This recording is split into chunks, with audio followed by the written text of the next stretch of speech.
Well, hey guys, good morning. Ed over here at FICMRepair.com, your daily update. Well, ish, I don't know. Seems like come and goes. You guys are probably busy too. We have a question here. It was a response to a different video. This gentleman writes, I have an elder tuner and it won't get rid of the EGR light. What's wrong?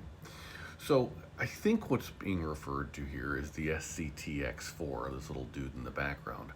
And it used to be that older versions of this tuner, when this tuner first came out, that kind of stuff, there was an option to say, hey, delete the EGR functionality in software. And so what that basically did is it told the ECM, hey, there is no EGR, and an EGR is exhaust gas recirculation. And so basically your motor's eating its own, well, excrement. And this valve would open up on the front of the intake to allow that. And for those of you that have looked to the driver's side of your alternator and saw that little valve sitting there at the front of the intake on your Power Stroke 6L, if you pulled that thing out of there, you'd probably notice that there's some soot in there and there's some gunk in there. And so as a result of that gunk that's up in there, they're like, man, that doesn't seem good. It seems like everyone's excited about porting their intakes and all this kind of stuff, and here I have an intake that's chock full of junk. And man, is that best for my performance? And so SCT out of the gate, they had an option to say turn that off, and so that did that. Now that's not the same as doing a quote unquote delete, where all of a sudden the off of the back of the motor, the up pipe no longer had a provision for sending exhaust gases in at all.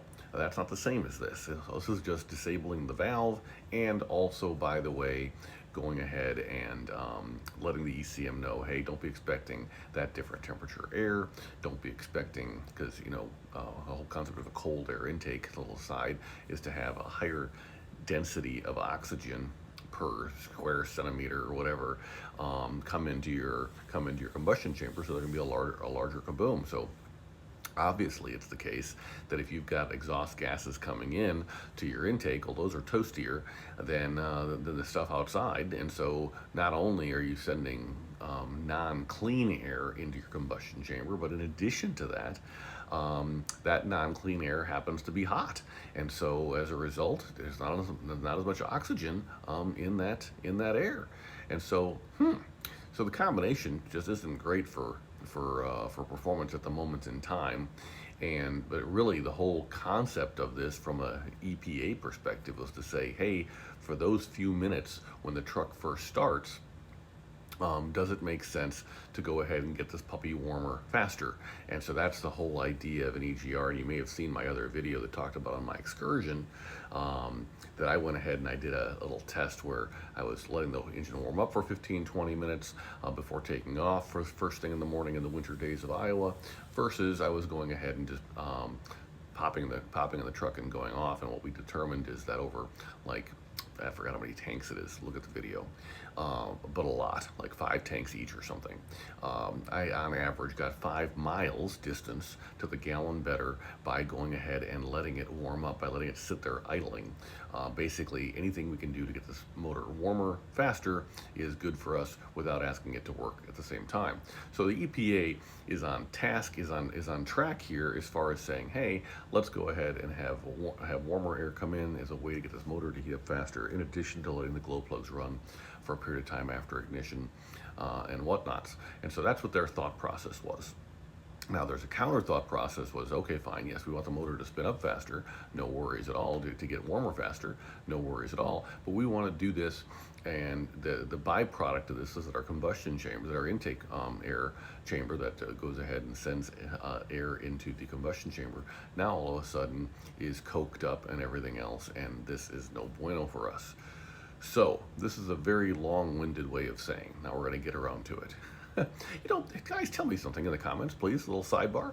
Would you prefer that I provide this anecdotal background out of the gate in my videos like I've been doing? Or would you prefer I get straight to the chase and then provide the anecdotes afterwards?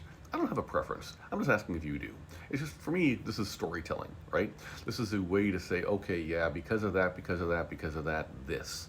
Now, if you'd rather hear the this and then hear all the reasons why, I'm happy to do that as well. So let me know. But regardless, this gentleman writes, I have an elder tuner, and it won't get rid of the EGR light. What's wrong? Um, the you'd have to pull codes is the short answer. So probably you have a 403 and a 405 code. That's probably the only codes that you've got, and probably um, those are the reasons for that check engine light code being illuminated. So if you've got if you don't have an ECM option that says, hey, act like the EGR is not there, that light is going to stay on.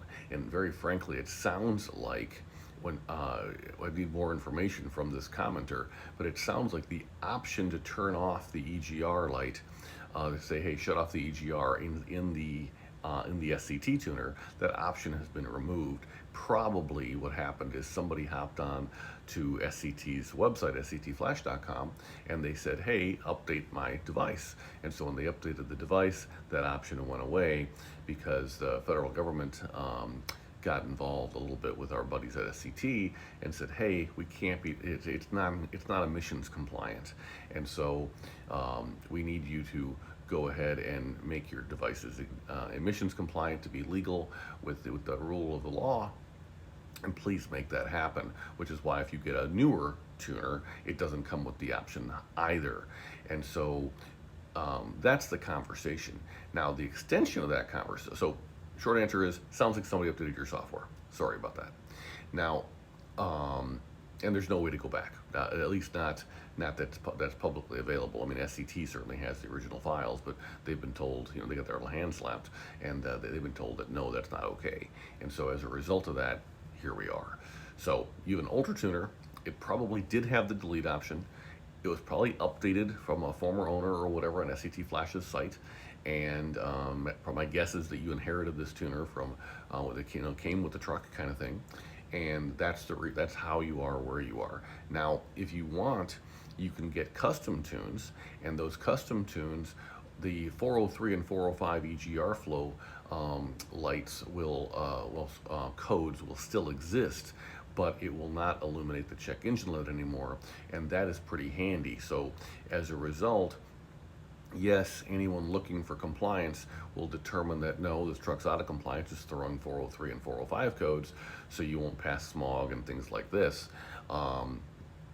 But the fact of the matter is that it won't illuminate the check engine light anymore, and that makes it so that something else is going on. So you've got a problem with a glow plug or something, and that will throw the check engine light, that you're alerted to the fact that you might want to pull codes and figure out what's going on. It's not like your check engine light gets brighter or starts to flash or have any indication at all. Once you use the check engine light, it can be one code, it can be 21 codes, and the light is either on or it's off.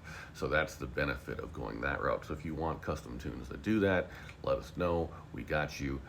They're right there on FICMRepair.com, and life is good. So hope this video was helpful. Please let me know in the comments what you'd prefer me to do, and we'll kind of get maybe we'll shoot a poll video, depending on how it goes. We might even do a dedicated video just asking for a poll on this, because my question came out in the weeds about 4 or 5 minutes in. But I am curious. But we're better together, guys, and we are all in this together. So excellent question. Thanks so much. Anything else you need, let us know. FICMRepair.com. We're all in this together. Thanks, guys.